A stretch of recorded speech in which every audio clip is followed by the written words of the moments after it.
Police अधीक्षक भिवानी अजीत सिंह शेखावत ने नई बस्ती महम रोड भिवानी में 27 जनवरी को एक ही परिवार के सदस्यों की मकान में 3 डेड बॉडी होने की सूचना डायल 112 के माध्यम से प्राप्त हुई थी, जिस पर प्रबंधक थाना औद्योगिक क्षेत्र भिवानी, इंचार्ज सब्जी मंडी, CIA staff 1, 2 Bhiwani, cyber cell Bhiwani व सीन ऑफ क्राइम टीम के द्वारा मौके पर पहुंचकर घटनास्थल का गहनता से निरीक्षण किया गया था। मकान में मृत परिवारजनों की पहचान जितेंद्र पुत्र रणधीर, सुशीला पत्नी जितेंद्र तथा हिमानी पुत्री जितेंद्र निवासी नई बस्ती भिवानी के रूप में हुई। मृतक जितेंद्र जेबीटी शिक्षक थे, जो घटनास्थल को प्राथमिक दृश्यता में अंगीठी जलाकर दम घुटने से मृत्यु होने जैसा प्रतीत किया गया था। थाना औद्योगिक क्षेत्र पुलिस ने मृतका सुशीला के भाई साहिल पुत्र धर्मवीर निवासी नांगल की शिकायत पर अभियोग संख्या 22 दिनांक 3/2/2023 धारा 302, 201, 328, 120 बी भारतीय दंड संहिता के तहत थाना औद्योगिक क्षेत्र भिवानी में दर्ज किया गया था।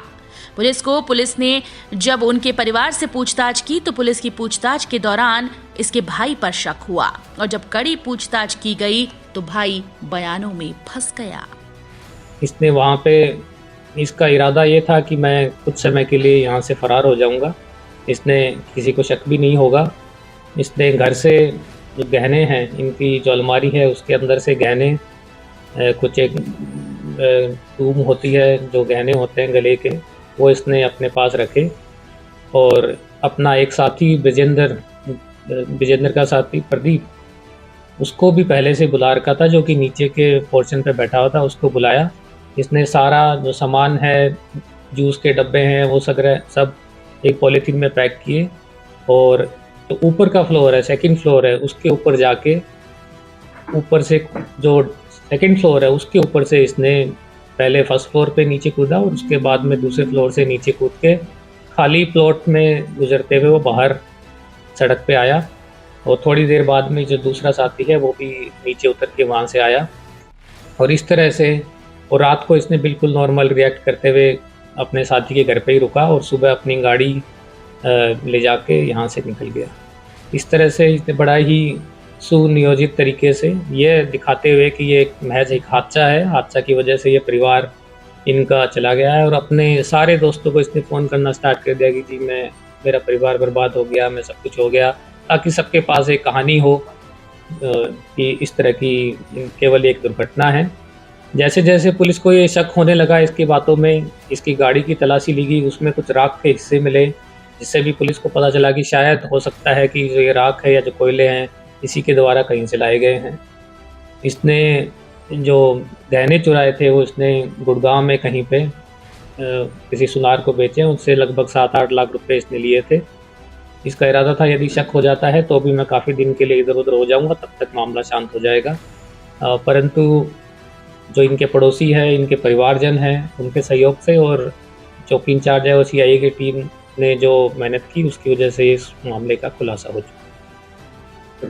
का ये पहले भी क्रिमिनल केसेस के अंदर सम्मिलित रहा है, इसमें चोरी के, लड़ाई झगड़े के काफ़ी मुकदमे रहे हैं और क्योंकि इसकी शुरू से ही एक आपराधिक प्रवृत्ति रही है तो इसका हमेशा दिमाग इस तरह की बातों में चलता रहा है।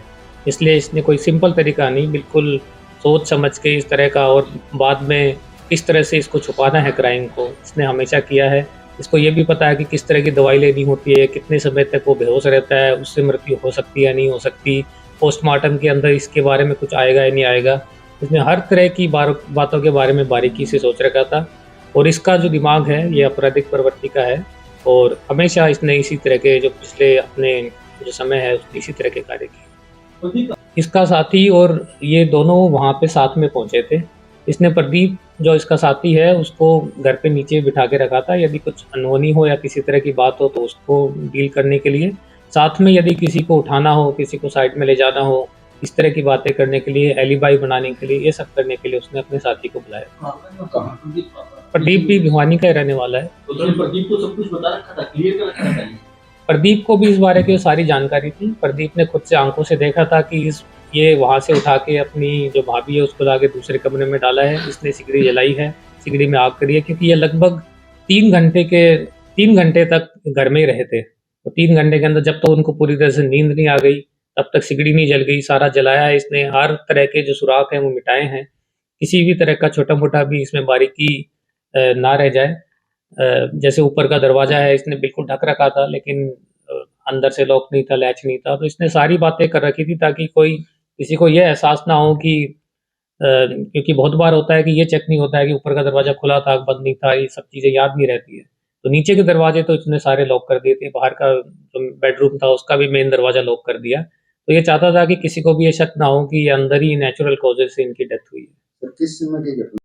ये जो सारी चीज़ें हैं इनकी, जो गहने इसने चुराए हैं, जहाँ पे बेचे हैं, कहाँ से सिगड़ी ली है, इन सब की जो जाँच है, जो पुलिस रिमांड 5 दिन का लिया गया है, इस दौरान इन सारे पहलुओं पे कार्य होगा और हम ये सुनिश्चित करेंगे कि ये जो इस तरह का एक जघन्य अपराध है, केवल प्रॉपर्टी के लिए अपने ही भाई, अपनी भाभी और अपनी जो भतीजी है उनकी इसने इतनी निर्मम तरीके से हत्या की है, तो हम चाहेंगे कि इस तरह के जो समाज के कलंक हैं उन पे शीघ्र से शीघ्र और सख्त से सख्त कार्रवाई हो।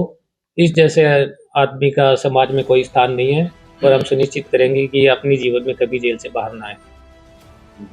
ये घटना है, ये लगभग 8 बजे के आसपास घर में घुसा था और लगभग 11 बजे के आसपास ही वापस गया है। हमने सीसीटीवी फुटेज लिए हैं, उसके अंदर भी ये क्लियर दिख रहा है कि ये किस समय आया है और किस समय गया। सुबह बताते सर ये नहीं, सुबह का ये था कि इसने अपनी जो गाड़ी है वो बाहर खड़ी हुई थी और ये जब सुबह उस गाड़ी को लेने गया सुबह 5 बजे, ये चाहता था कि किसी को शक ना हो, तो ये गाड़ी लेने गया, परंतु गाड़ी के आगे दूसरी गाड़ी भी लगी हुई थी, जिसकी वजह से वो गाड़ी जा नहीं सकती थी। इसलिए उसने उस गाड़ी के मालिक को बुलाया, उसको हटवाया गाड़ी को, फिर गाड़ी लेके निकला। घर के अंदर नहीं घुसा ये। सर आपने इसको पुनः डॉक्टर पे कैसे दुकान वाला तरह थी नहीं, डॉक्टर इसीलिए कहा है क्योंकि इसका एक ही जो आपराधिक माइंड है, ये इस तरह की बातें सोचना, इस तरह के बारे में रिसर्च करना, इस तरह की बातों में पढ़ना, इसलिए जो ये प्लानिंग, ये जो साजिश की जो इसकी प्रवृत्ति है, इसकी वजह से लोग इसको डॉक्टर बोलते हैं। घटना के दिन सर पुलिस को संदेह नहीं हुआ? पुलिस के जहन में कुछ सवाल थे, लेकिन जैसे डॉक्टर्स ने बताया कि इसमें इनकी दम घुटने से मृत्यु हुई है, तो हम हर पहलू से काम कर रहे थे, परंतु उस वक्त तक इतनी डिटेल में हमें जानकारी नहीं थी कि इस तरह की इतनी बड़ी साजिश इसने रच के ये काम किया है। उस दिन हमारा ये प्रयास था, देखा भी कुछ बातें मैच भी नहीं हो रही थी, कुछ चीज़ें संदेहजनक भी थी, जैसे नाक से जो बाली है वो टूटी हुई है, सभी परिवारजन बाहर के कपड़ों में ही क्यों सो रहे हैं, तो इस तरह की कुछ बातें हमारे दिमाग में थी, परंतु हमें ये अंदेशा नहीं था कि इस लेवल तक की प्लानिंग करके ये मर्डर किया गया। मृतक के दोस्त ने बताया था नहीं, जब इनकी मृत्यु हुई, जब पुलिस पार्टी पहुंची, तो सबसे पहले इसके भाई को भी फ़ोन किया गया, क्योंकि हमारे पास ये सूचना थी कि रात को साथ में ही थे और महम से आए थे, तो इसके भाई को कॉल किया गया था। इनके परिवार जो पड़ोसी है उनके द्वारा भी इनके भाई को फ़ोन किया गया था। तब इसने कहा कि मैं तो अभी निकल गया हूँ, मेरे को काम के लिए निकल चुका हूँ, आप देख लो, ऐसे ही आपको संदेह हो रहा होगा।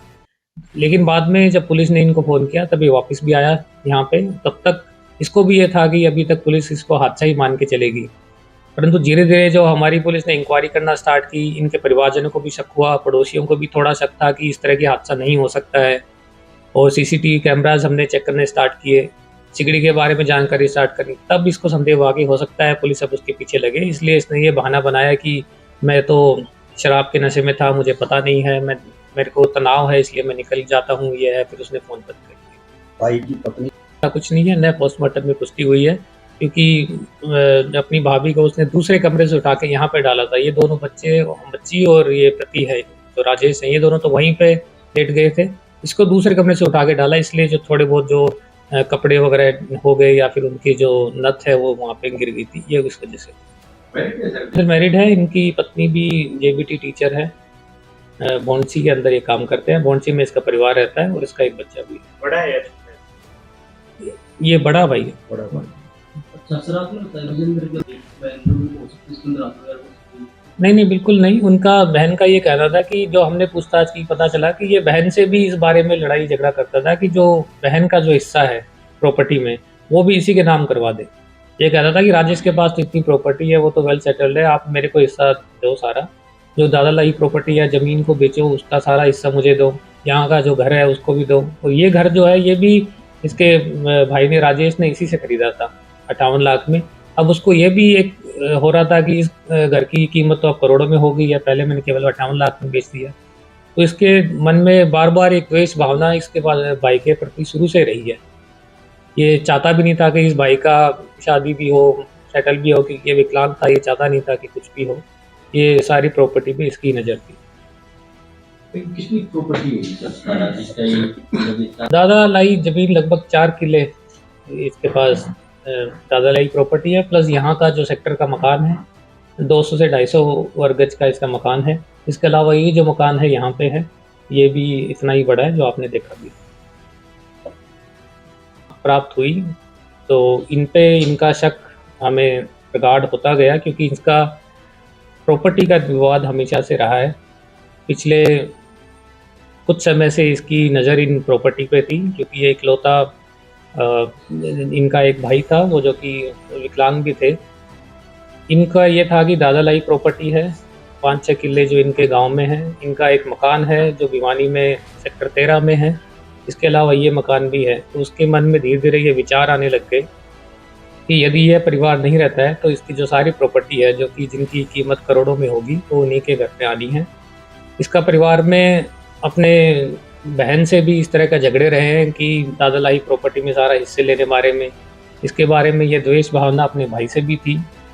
तो इसने लगभग 5-6 महीने पहले इस तरह का एक प्लान बनाना स्टार्ट किया कि किस तरह से अपने भाई के परिवार को ख़त्म किया जा सके और ऐसा भी हो कि ताकि किसी पे संदेह भी ना हो।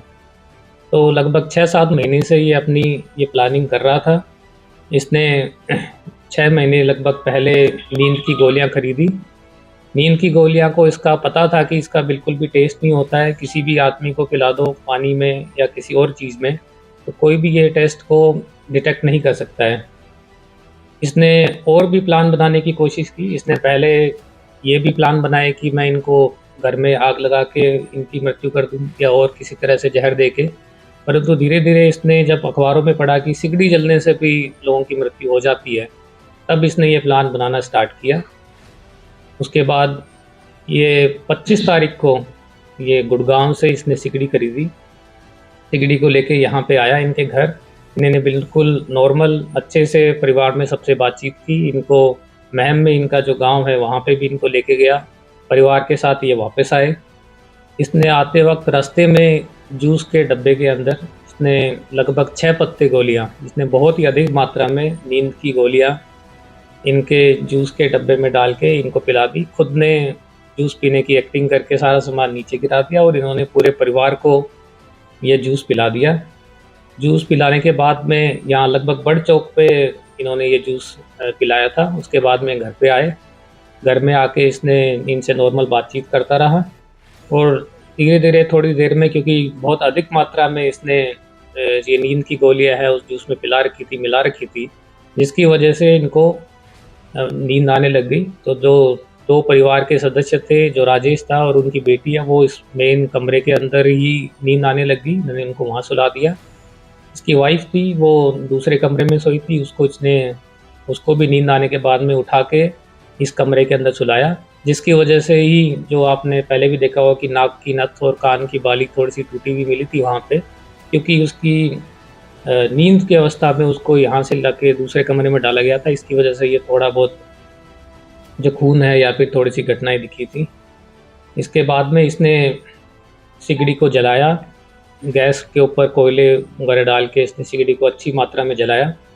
उसमें बहुत मात्रा में कोयले डाल के पूरा धुआं वगैरह कर दिया, ताकि उसको ये सुनिश्चित हो जाए कि इनकी मृत्यु सिगड़ी के धुएं से हो जाएगी।